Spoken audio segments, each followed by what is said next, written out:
پھر رب کی پہچان کروائی گئی، کون ہے تمہارا رب جس کی تمہیں عبادت کرنی ہے؟ الذی جعل لکم الارض فراشا، کون ہے رب تمہارا؟ وہ جس نے زمین کو تمہارے لیے بچھونا بنا دیا، دور دور تک پھیلا دیا کہ تم اس پہ چلو پھرو، اس پر آرام کرو، اس سے کھاؤ پیو۔ اور ہم محسوس کرتے ہیں کہ سارا دن ہم زمین پر چلتے پھرتے ہیں، سوتے ہیں، جاگتے ہیں، آرام کرتے ہیں، کام کاج کرتے ہیں، لیکن کبھی ہمیں محسوس نہیں ہوا کہ ہم ایک ایسی چیز پر سوار ہیں کہ جو ایک زبردست رفتار کے ساتھ کائنات میں حرکت کر رہی ہے، تیر رہی ہے اس فضا کے اندر۔ اور زمین کی حرکت دوہری حرکت ہے، لیکن اس کے باوجود ہم امن چین کے ساتھ یہاں رہتے ہیں۔ اور پھر صرف زمین نہیں، وَالسَّمَاءَ بِنَاءً، اس نے آسمان کو تمہارے لیے ایک چھت کی طرح بنایا۔ جب ہم کسی انسانی بنائی ہوئی چھت کے نیچے ہوتے ہیں تو عام طور پر ہمیں خوف بھی لاحق ہوتا ہے کہ کہیں یہ چھت گر نہ پڑے یا اس پر لگی ہوئی چیز ہمارے اوپر نہ آ پڑے، لیکن آسمان کو دیکھ کر ہمیشہ سکون کا احساس ہوتا ہے۔ چاہے وہاں ہمیں ستارے نظر آئیں یا سورج یا چاند، کبھی یہ خیال نہیں آیا کہ یہ ہمارے سر پہ گریں گے۔ بادل خرامہ خرامہ چلتے جاتے ہیں، لیکن ہم سب ان کے نیچے محفوظ امن و امان کے ساتھ اپنے کام کر رہے ہوتے ہیں۔ یہ سب کچھ کس نے بنایا؟ کون ہے وہ جس نے یہ چھت بنائی کہ جس تک انسان کی رسائی بھی نہیں؟ کہاں یہ کہ ساری دنیا کے انسان مل کر ایسی کوئی چھت اپنے لیے بنا سکیں؟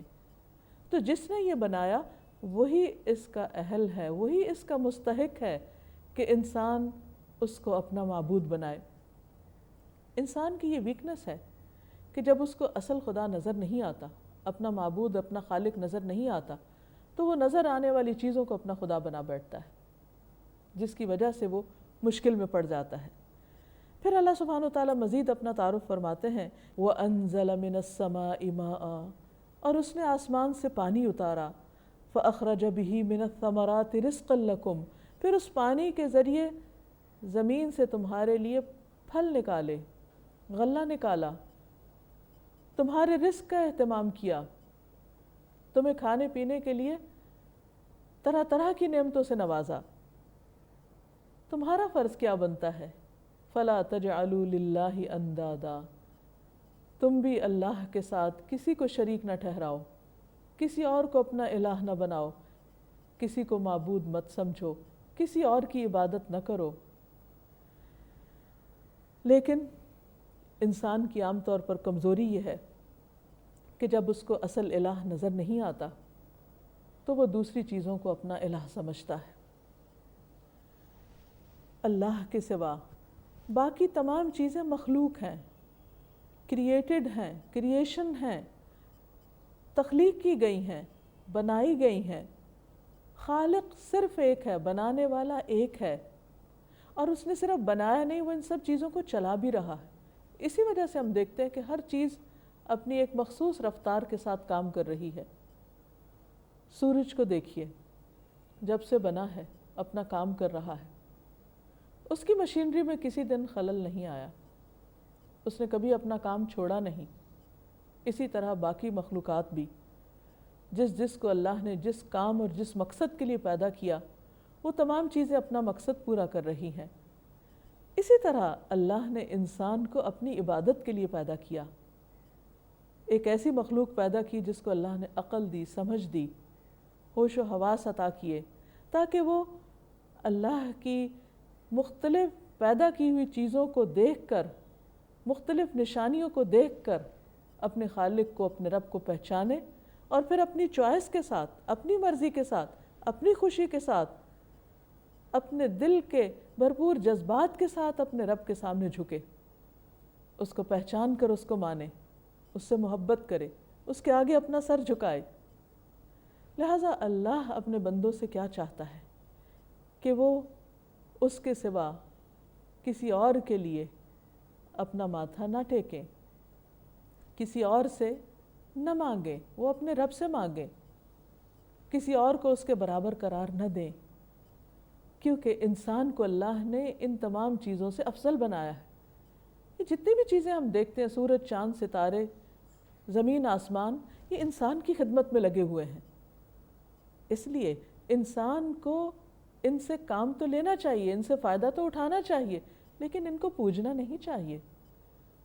عبادت صرف اپنے رب کی کرنی چاہیے جو ان سب چیزوں کا خالق ہے۔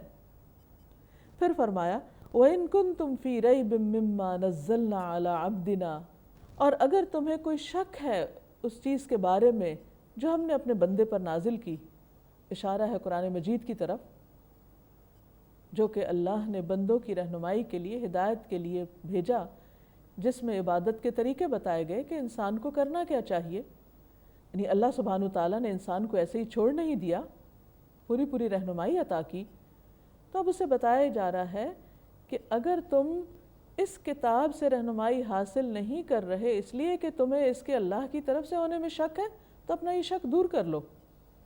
اور اس کے لیے چیلنج بھی کیا گیا کہ اگر تم سمجھتے ہو کہ اللہ کی نہیں کسی اور کی لکھی ہوئی ہے یا بھیجی ہوئی ہے، تو پھر تم انسان، تم بھی بنا سکتے ہو، ایسی کوئی اور کتاب لے کر آؤ۔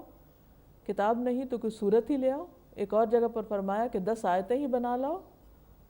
لیکن اگر تم نہ بنا سکو تو اس کا مطلب یہ ہے کہ پھر تم اسے اللہ کی کتاب سمجھو اور اس میں شک نہ کرو۔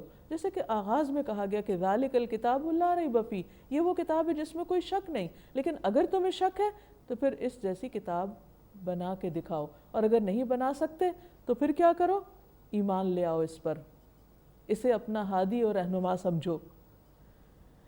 اور پھر پوری طرح چیلنج کیا گیا کہ اگر تم اکیلے نہیں بنا سکتے تو جس کی مدد لینا چاہو سب کو اکٹھا کر لو، دنیا بھر کے فلاسفر اکٹھے کر لو، رائٹرز اکٹھے کر لو، جس کی مدد لینا چاہتے ہو لے لو، جنوں میں سے، انسانوں میں سے، جس کو چاہتے ہو تم اپنا مددگار بنا لو، لیکن پھر بھی تم ایسی کتاب نہیں پیش کر سکتے